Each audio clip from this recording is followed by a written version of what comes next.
Okay, we're going to just brush some paint on this little canvas. Canvas can be any color to start with. Ours happened to be a little gray. I guess you could notice it was a little previously painted subject. And this is makes it very easy to work into, kind of wet into wet, and at the same time it sets a little bit of mood, what you want for the day. So I'm looking for something that's going to give me just a little bit trees along here. We'll kind of emphasize that a little bit. You're always thinking of composition when you're doing a quick sketch or even when you're on location. So I'm looking at a little bit of bulk, which means a larger area of darks over here. And then we have a small little tree there. And I think what we'll do is then establish our contrast, our very lightest light.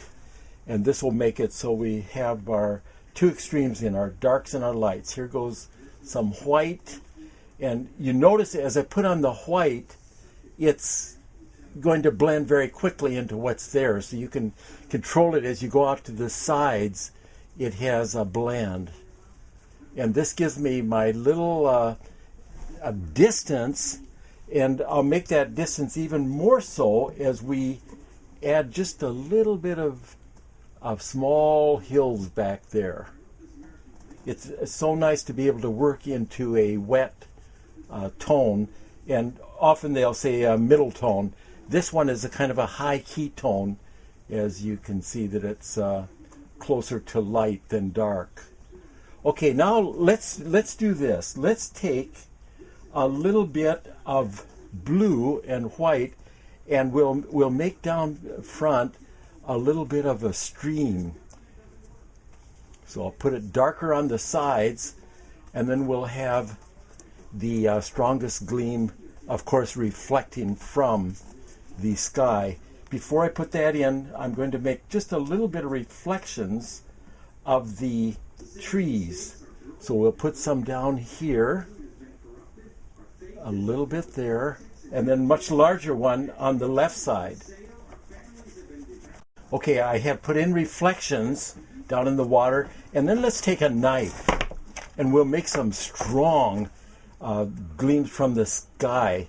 Actually, I'll put just a little yellow ochre in the white for a little warmth, and we'll go up first and make that stronger right there.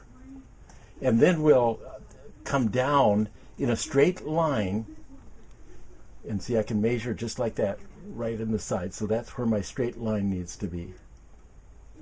That's the path of the sky. Now, what helps a lot when you have your water over there, you're going to have just a little bit of reflections right at the beach. And of course, what will help a little bit if I have just a little bit of a peeking through of the light too.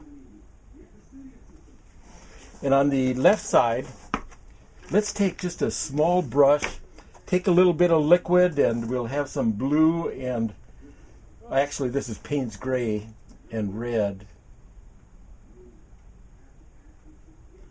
Put a few branches out. I'll soften those a little bit so they just kind of go away slightly. Maybe just a little there, not really significant. Once in a while, just a little branch up above the tree is always a nice little habit or character thing. A little darker right there. That gives us a little bit more of a path. Okay, now I'll blend these just slightly, the branches, so they're down in the tree. And let's even hit that one. Now what'll help a little bit here is, see, we have the sun coming down there, and we have a little dark there. So let's have just a little bit of land that's being lit back there. And then for a kind of a final little thing, we'll take a little blue and yellow and put just a little bit of character onto the tree. We'll do a little bit over on this side. And some of this can even bounce out into the sky a little bit, so it becomes the edge of the tree. Okay, that gives you a little idea how we can start a pochade, and you do it with the energy, but you do it with the correct principles all the time. Hope you enjoyed that. One last touch right there. Strong. You got it. Well, that's quick, isn't it? But that's Buck's way of painting. You want to be quick when you have to be quick. And there's times that you're going to take your time and do a developing of underpainting and glazing and so on. But it's nothing like doing with pure energy, and I think that's what I gave you today. So we'll see you next time. Bye-bye.